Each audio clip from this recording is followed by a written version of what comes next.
নমস্কাৰ স্বাগতম জনাইছো নিউজ আছামৰ অন্য এটা ভিডিঅ'লৈ ৰান্ধনীসকলৰ বাবে বেয়া খবৰ হয় অৰ্থাৎ যিসকল ৰান্ধনীয়ে এতিয়া ভাত বনাই আছে অৰ্থাৎ তেওঁলোকে যি ৰান্ধি আছে সেই ৰান্ধনীৰ কাম এটা এনজিঅ'ক দিবলৈ তেওঁলোকে চেষ্টা কৰি আছে তো এইটো এটা বহুতেই বেয়া খবৰ তেওঁলোকে যিটো ৰান্ধনীৰ কাম তেওঁলোকে চেণ্ট্ৰেলাইজ কৰিবলৈ গৈ আছে অৰ্থাৎ একেটা ঠাইতে সকলো স্কুলৰ ভাত বনাব আৰু তাৰ পৰাই তেওঁলোকে গাড়ীত ভৰাই ৰেডিমেড যি খানা হয় সেই খানা পঠাই দিব স্কুলে স্কুলে এনেকুৱা ধৰণে এটা মন্তব্য প্ৰকাশ কৰিছে হিমন্ত বিশ্ব শৰ্মা ডাঙৰে তাৰ বিপৰীতে খ খ ৰান্ধনীয়ে গুৱাহাটীৰ খানাপাৰত গৈ ইয়াৰ বিৰুদ্ধে প্ৰতিবাদো সাব্যস্ত কৰিছে সকলোবিলাক তথ্য আপোনালোকে চাব পাৰিব মুখ্যমন্ত্ৰী ডাঙৰে ইয়াৰ মন্তব্য কি কৰিছে তাৰ ওপৰতো আপোনালোকক সবিশেষ বিস্তাৰিতভাৱে আমি এই ভিডিঅ'টিৰ জৰিয়তে আলোচনা কৰিছোঁ তো ভিডিঅ'টি প্ৰথমৰ পৰা শেষলৈকে চাবলৈ নাপাহৰিব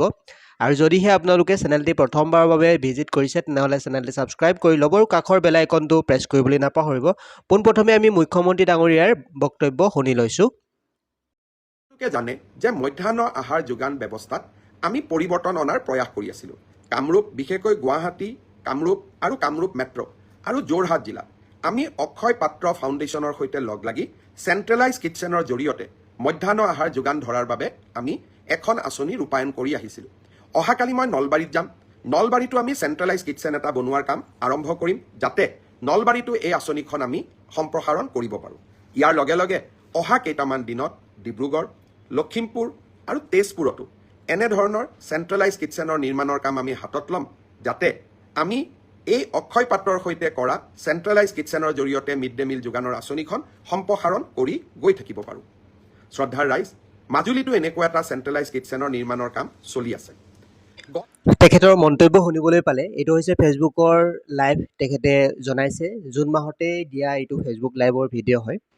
তো আপোনালোকে গম পালে আপোনালোকৰ যি কিটচেন হয় তেওঁলোকে চেণ্ট্ৰেলাইজ কৰিবলৈ গৈ আছে বহুকেইখন জিলাত ইতিমধ্যে তেওঁলোকে ঘোষণা কৰিলে যে বহু কাম আমি আৰম্ভই কৰিছোঁ তো ইয়াতে আপোনালোকে চাব পাৰে এটা নিউজ প্ৰকাশ পাইছে প্ৰতিদিন সংবাদ নামৰ এটা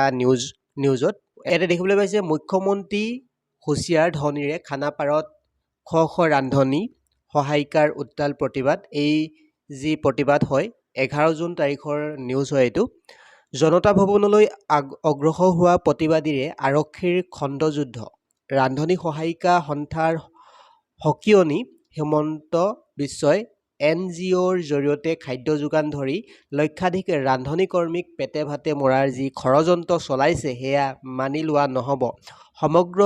জুলাই মাহটো প্ৰতিবাদী মাহ হিচাপে ঘোষণা সন্থাৰ অৰ্থাৎ গোটেই মাহটো আমি প্ৰতিবাদ কৰি থাকিম বুলি তেওঁলোকে ৰান্ধনীসকলে জনাইছে খানাপাৰত গৈ প্ৰতিবাদ কৰিছে উত্তাল যিহেতু তেওঁলোকৰ যদিহে চেণ্ট্ৰেলাইজ কৰি দিয়ে কিটচেনটো তেনেহ'লে তেওঁলোকৰ কোনো কাম নাথাকিব তো সেইবাবে এই প্ৰতিবাদ সাব্যস্ত কৰিছে তেওঁলোকে প্ৰচণ্ড গৰমকো নেওচা দি মধ্যাহ্ন ভোজনৰ দায়িত্ব NGOক দিয়া সিদ্ধান্তৰ বিৰুদ্ধে ৰাজপথলৈ ওলাই আহিল ৰাজ্যৰ ৰন্ধন কৰ্মীসকল আৰু ইয়াতে তলত দিয়া আছে দেখিবলৈ পাইছে NGOৰ জৰিয়তে খাদ্য যোগান ধৰি লক্ষাধিক ৰন্ধন কৰ্মীক পেটে ভাতে মৰাৰ যি ষড়যন্ত্ৰ চলাইছে তাৰ বিৰুদ্ধে এই প্ৰতিবাদ সাব্যস্ত হৈছে বুলি এই যি নিউজত প্ৰকাশ পাইছে 11 জুন তাৰিখৰ নিউজত হয় বহুতেই এটা বেয়া খবৰ বুলিয়ে ক'ব পাৰি বহুতো ৰান্ধনীৰ যিহেতু চাকৰি যাব যদিহে এই ৰন্ধন কৰ্মীসকলৰ দায়িত্ব যদিহে NGO অৰ্থাৎ NGOটো হৈছে ভিতৰ বা অসমৰ NGO নহয় এইটো এটা বহিৰাগত NGOক তেওঁলোকে দিবলৈ তেওঁলোকে নিউজ প্ৰকাশ কৰিছে তো এইটো এটা বেয়া খবৰ তো